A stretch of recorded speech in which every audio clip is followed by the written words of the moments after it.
القلب تفجر من شدة الألم، والعين اندمت وتذرف دمي، فآه آه يا غزة موطني، لقد استباحوا دماؤك بني يعربي، فجراحك تنزف بقلبي ومقلتي،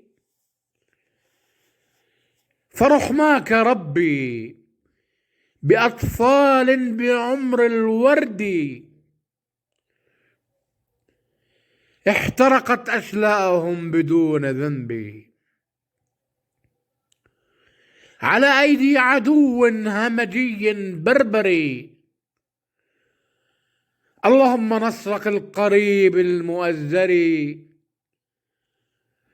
ويا أمة العرب عليهم فاشهدي. بقلم ديب عنبتاوي.